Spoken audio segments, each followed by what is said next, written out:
আমাদের উপলব্ধির মধ্যে থেকে যাচ্ছে, কিন্তু কি হচ্ছে সেটা আমরা ভালোভাবে বুঝতে পারছি। দেশের প্রধান বিচারপতি সেই রাজ্যেরই চিফ মিনিস্টার মুখ্যমন্ত্রীর সঙ্গে ক্লোজ ডোর বৈঠক হচ্ছে। সাইফন সিস্টেম করে বিরোধীদের টাকাগুলো পার্টির লোকেদের হাতেই পৌঁছে দেওয়া হচ্ছে। সেই টাকাটা দিয়ে এই যে মেলা খেলা, মৎস্য মোকদ্দমা, নাচা কোদন এইসব করে বেড়াচ্ছে। সরাসরি যারা সরকারি কর্মচারী, সেই সরকারি কর্মচারীদের সম্পূর্ণ বেতন ভাতা ডিএর 100%ই দিয়ে থাকে সেন্ট্রাল গভর্নমেন্ট।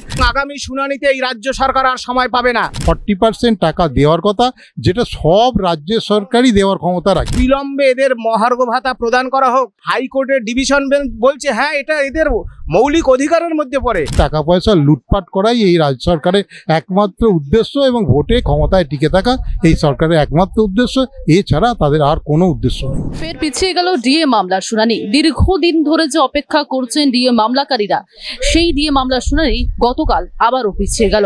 কি বলছেন ডিএ মামলাকারী, সরাসরি তার কাছ থেকে শুনে নেব। দাদা, এই যে ডিএ মামলা আপনারা দীর্ঘদিন ধরে অপেক্ষা করছেন, আন্দোলন করছেন, আবারও পিছিয়ে গেল। বিষয়বস্তুর আগে প্রথমে বলি, সেটা হচ্ছে ডিএ আমাদের কেন সারা পৃথিবীর একটা ন্যায্য অধিকার এবং আমাদের দেশে এটা একটা সাংবিধানিক অধিকার। এছাড়াও 1957 সালেতে পঞ্চদশ সমসম্মেলনেতে রাজ্য সরকার, শ্রমিক পক্ষ এবং কর্মচারী পক্ষের মধ্যে যে ত্রিপাক্ষিক আলোচনা হয়েছিল, সেই ত্রিপাক্ষিক আলোচনাতেও কেন্দ্রীয় সরকার স্বীকার করে নিয়েছিল যে মহার্ঘ ভাতা একটি ন্যায্য অধিকার এবং সেটা একটি নির্দিষ্ট ফর্মুলা অনুযায়ী দেওয়া হবে। সেই ফর্মুলাটাকে আমরা এখন যেটাকে আমরা জানি সেটা হচ্ছে এআইসিপিআই অনুযায়ী দিয়ে দেওয়া। সেটা তার এবার দিয়ে দেওয়ার 4টি ফর্মুলা আছে, তার মধ্যে সর্বাপেক্ষা কমাটাই যেটা হচ্ছে ল্যাসপিয়ার্সের ফর্মুলা, সেটা মেনে যাই হোক একটা ফর্মুলা মেনে কেন্দ্রীয় সরকার দিয়ে আসছে এবং সেই অনুযায়ী অন্যান্য রাজ্য সরকার দিয়ে আসছে। এটা যাবৎকাল যখন অতীতে অন্য সরকারগুলো ছিল, তারা কখনো পর্যন্ত তারাও ডিএ পেছতো, কিন্তু কখনোর জন্য একবারে প্রকাশ্যে এই কথাটা বলেনি যে ডিএ আমার নিজের পৈতৃক টাকা থেকে দিচ্ছি, অতএব এটা দয়ার দান, এই ধরনের কথা কোনোদিন।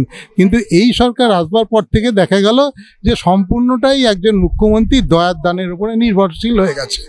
এইভাবে কখনো আমরা 40%, কখনো 50% পেছোতে 2016 সালেতে তখন সেটা আদালতের সম্মুখীন হতে হয় এবং অবশেষে 2022 সালেতে হাইকোর্টের ডিভিশন বেঞ্চ রায় দেয়, যেটা it is a legally enforceable right as well as a fundamental right, এবং তারা এই ভার্ডিক্টটা দিয়েছেন সংবিধানের 21 এবং 42 নম্বর ধারা অনুসারে। এটাকেও উপেক্ষা করে কেন্দ্রীয় রাজ্যের সরকার সুপ্রিম কোর্টে হয়ে যায়, সুপ্রিম কোর্টে গিয়ে হাজির হয় এবং সেখানে গিয়ে একটা এমন কিছু কাণ্ড কারখানা করেছি যার ফলে আমরা বুঝতে পারছি, উপলব্ধি করতে পারছি, কিন্তু যেহেতু বিচার ব্যবস্থার বিরুদ্ধে আমাদের পক্ষে বলা সম্ভব হয় না, আমাদের উপলব্ধির মধ্যে থেকে যাচ্ছে, কিন্তু কি হচ্ছে সেটা আমরা ভালোভাবেই বুঝতে পারছি যে কি হয়েছে এবং কি হয়েছে, যে কারণে 12 বার পেছোচ্ছে এবং 60 নম্বরে দেওয়া হয়, কোনোদিন হিয়ারিং করা হয় না।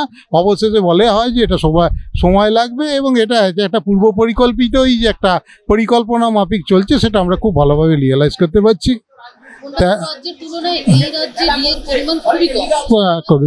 কম মানে কি, মানে 36% বেশি আছে, যেটা ভারতবর্ষের মানে কোনো রাজ্য এত কম না। ইভেন কি যে রাজ্যের রেভিনিউ আর্নিং পরিমাণ সবচেয়ে কম, ত্রিপুরা, তারাও 25% ডিআরএস দেয়। কাজে এইখানে না দেওয়াটা একেবারেই সম্পূর্ণ ইচ্ছাকৃতভাবে এবং এই টাকাগুলোকে লুটপাট করে অন্যান্যভাবে তারা বিভিন্ন প্রক্রিয়ার মাধ্যমে সরাসরি ভোটকে তারা কিনছে।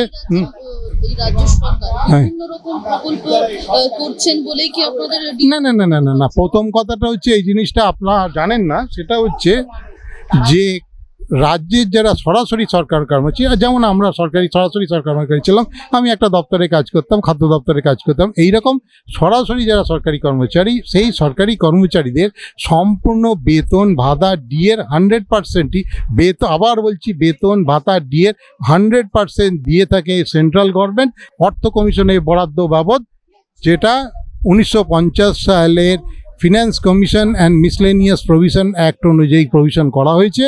এবং বোর্ড, কর্পোরেশন, আন্ডারটেকিং ও টিচারের ক্ষেত্রে 60% টাকা সেন্ট্রাল গভর্নমেন্ট দিয়ে থেকে সমস্ত ধরনের বেতন ও ভাতাকে ধরে নিয়েই কিন্তু এই সরকারে কেবলমাত্র বোর্ড, কর্পোরেশন, আন্ডারটেকিং ও টিচারের 40% টাকা দেওয়ার কথা, যেটা সব রাজ্যের সরকারই দেওয়ার ক্ষমতা রাখে, এ রাজ্য সরকারও দেওয়ার ক্ষমতা রাখে, কিন্তু তারা ইচ্ছাকৃতভাবেই দেয় না। এই টাকাটাকে ডাইভার্ট করে বা সাইফন করে আমরা দেখেছি যে 1.5 লক্ষ কোটি টাকা এনজিওকে দেওয়া হয়েছে। এনজিওগুলোকে কে এনজিওগুলোকে এনজিওগুলো তৃণমূলেরই বড় বড় নেতা। তার মানে সাইফন সিস্টেম করে বিরোধীদের টাকাগুলো পার্টির লোকেদের হাতেই পৌঁছে দেওয়া হচ্ছে।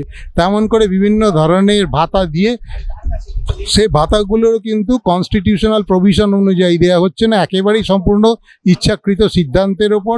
এই ভাতা দেওয়ারও একটা কনস্টিটিউশনাল প্রভিশন থাকে, সেটা আর্টিকেল 366-এ বলে দেওয়া আছে কীভাবে এই ভাতা দেওয়া যায়। সেই সব সংবিধানের ধারাটা না মেনে একবারেই মুখ্যমন্ত্রীর ইচ্ছা অনুযায়ী এই অনুযায়ী ইয়েগুলো দেওয়া হচ্ছে, একেবারে টোটালি এটা ভোট পারচেস করার জন্য। এর পেছনে কোনো অর্থনৈতিক প্রগতি বা অর্থনৈতিক ওয়েলফেয়ারের কোনো ভূমিকা নেই, একদম কোনো ভূমিকা নেই, একেবারে সরাসরি ভোট কেনার পরিকল্পনা ছাড়া এর কোনো ভূমিকার মধ্যে নেই। আর তাছাড়া এ রাজ্যের রেভিনিউয়ের বিয়ে হবে কেন? এ রাজ্যে আপনার বিদ্যুতের হার ভারতবর্ষের মধ্যে সবচেয়ে বেশি, এবারে তেলের দাম ভারতবর্ষের মধ্যে সবচেয়ে বেশি, এবার রাজ্যে মদ বিক্রি সবচেয়ে বেশি, এই রাজ্যে সবচেয়ে বেশি। এবার এ রাজ্যের এই মানে ধরুন বাড়ি ক্রয় বিক্রয় রেজিস্ট্রেশন ফি সবচেয়ে বেশি।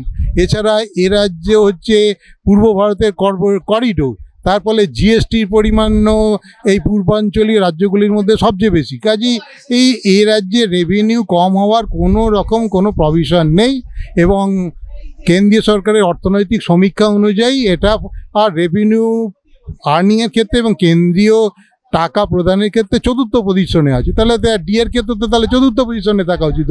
4র্থ পজিশনে ধরলে পরে তো সেটা 50% হয়। আসলে দেওয়ার কোনো ইচ্ছাই নেই, টাকা পয়সা লুটপাট করাই এই রাজ্য সরকারের একমাত্র উদ্দেশ্য, এবং ভোটে ক্ষমতায় টিকে থাকা এই সরকারের একমাত্র উদ্দেশ্য, এছাড়া তাদের আর কোনো উদ্দেশ্য নেই। আসলে এই যে ডিএর মামলা, যেটা গতকাল 15ই জুলাই শুনানি ছিল সুপ্রিম কোর্টে, 14তম দিন, মানে 14তম বার। মানে ভাবুন, এই রাজ্যের হাজার হাজার সরকারি কর্মচারী, শিক্ষক, অবসরপ্রাপ্ত সরকারি কর্মচারী, শিক্ষক যারা অবসরপ্রাপ্ত কেন বলছি, তাদের তো ডিএ ছাড়া কিছু নেই। যেভাবে ওষুধের দাম বাড়াচ্ছে কেন্দ্রীয় সরকার, তারা কি করবে? তারা তো একবেলা কোনো রকমে খেয়ে বেঁচে আছে। সুতরাং এই যে ডিএ, সেই বকেয়া মহার্ঘ ভাতা নিয়ে সুপ্রিম কোর্টে এতদিন ধরে মামলা চলছে। এবং এই ডিএ মামলাটা কোন ডিএ মামলা? যেখানে স্যাট বলছে যে অবিলম্বে এদের মহার্ঘ ভাতা প্রদান করা হোক। হাইকোর্টের ডিভিশন বেঞ্চ বলছে হ্যাঁ এটা এদের মৌলিক অধিকারের মধ্যে পড়ে। সিঙ্গেল বেঞ্চও বলেছে, ডিভিশন বেঞ্চও বলেছে। শেষ পর্যন্ত রাজ্য সরকার নিজেকে না দেওয়ার জন্য দেবে না, রাজ্য সরকারের এত অহংকার। সেই টাকাটা দিয়ে এই যে মেলা খেলা, মৎস্য মোকদ্দমা, নাচা কোদন এইসব করে বেড়াচ্ছে। লক্ষ্মীর ভাণ্ডার দিচ্ছে দিক, উনি আমাদের কোনো বক্তব্য নেই। একদিকে রাজ্যের সরকারি কর্মচারী, শিক্ষক যারা এই সমাজ, এই যে সিস্টেমটার মেরুদণ্ড, তাদেরকে আতপেটা খাইয়ে রেখে অন্যদিকে মেলা খেলা করছে। আর সুপ্রিম কোর্টে মামলাটা দেখুন কিভাবে দিনের পর দিন, মাসের পর মাস, বছরের পর বছর চলে যাচ্ছে। এর জন্য সরকারি কর্মচারী, শিক্ষকরা অনেক হতাশ, ভীষণভাবে হতাশ। এবং এই প্রসঙ্গে আপনাদের বলি, প্রধান বিচারপতি তিনি তো বলছেন, আমরা তো বুঝে উঠতে পারছি না, তিনি বলছেন কোনো যদি মামলা দীর্ঘসূত্রিতা হয় তাহলে সেটা বিচার না পাওয়ারই শামিল। তাহলে তার কথাটা তিনি রক্ষা করুক। এই রাজ্যে কি চলছে, পশ্চিমবাংলায় কি চলছে, প্রধান বিচারপতির দেখা দরকার। নইলে তো মানুষও অনেক প্রশ্ন করবে যে আপনি যে রাজ্যের এত একটা 2016 সালের এত বড় একটা 16 সালের মামলা, এসএসসির মামলা, ডিএর মামলা, আবার সেই রাজ্যের মুখ্যমন্ত্রীর সঙ্গে আপনার বিভিন্ন ছবি প্রকাশ হচ্ছে বাইরে, হ্যাঁ, ক্লোজ ডোর ছবি হচ্ছে। এইসব দেখলে মানুষ প্রশ্ন করবে। আমরা করতে চাই না, আমি করতে চাই না ব্যক্তিগতভাবে। আমি আপনাকে সম্মান করি, শ্রদ্ধা করি, আইনকে শ্রদ্ধা করি, সুপ্রিম কোর্টকে শ্রদ্ধা করি। কিন্তু আমরা যখন হতাশ হতে হতে হতে হতে অপেক্ষা করতে করতে যখন দেয়ালে আমাদের পিঠ ঠেকে যাবে, তখন তো কেউ বলে ফেলবে দেশের প্রধান বিচারপতি সেই রাজ্যেরই চিফ মিনিস্টার মুখ্যমন্ত্রীর সঙ্গে ক্লোজ ডোর বৈঠক হচ্ছে। এসব কথা বলে ফেলবে মানুষ। সুতরাং বিচার ব্যবস্থার প্রতি আমাদের আস্থা আছে। দীর্ঘসূত্রিতা থাকলেও এই বিচারের নিষ্পত্তি হওয়া প্রয়োজন। এবং আমরা এই রাজ্য সরকার বারবার বলছে আরেকটু সময় দিন, আরেকটু সময় দিন, ভিক্ষা চাইছে, আরেকটু সময় দিন। আর সময় পাবে না। আপনাদের মিডিয়ার মাধ্যমে আপনারা প্রচার করে দিন, আগামী শুনানিতে সংগ্রামী যৌথ মঞ্চ এই ডিএ মামলার পার্টি হবে এবং আগামী শুনানিতে এই রাজ্য সরকার আর সময় পাবে না। ডিএ বকেয়া মহার্ঘ ভাতা, কারণ সুপ্রিম কোর্টে মামলা লড়তে হলে প্রচুর অর্থ দরকার, ভীষণ অনেক বিষয় আছে আপনারা জানেন। সুতরাং সংগ্রামী যৌথ মঞ্চ আগামী হিয়ারিংয়ে পার্টি হবে এবং এই রাজ্য সরকারকে ওই কাম বলে না নাক্ষত দেওয়ার মতো না কি একটা কল বলে বুঝি না ভালো, ওভাবে করে কিন্তু তাকে বকেয়া মহার্ঘ ভাতা দিতে হবে। এবং এই যে এসএসসির মামলা, মানে যেখানে যাবেন এই রাজ্য সরকারের কীর্তি দেখে আপনি অবাক হয়ে যাবেন। সুতরাং ডিএর মামলার ক্ষেত্রে আমরা হতাশ হয়েছি। আবার এই এসএসসির মামলা আজকের আপনারা যেই সময় ইন্টারভিউটা করছেন একরাশ তীব্র বেদনা নিয়ে আমরা বলছি, এসএসসির মামলাও তিন সপ্তাহ পিছিয়ে গেল। কিছু করার নেই, আইনের প্রতি শ্রদ্ধাশীল, অপেক্ষা করছি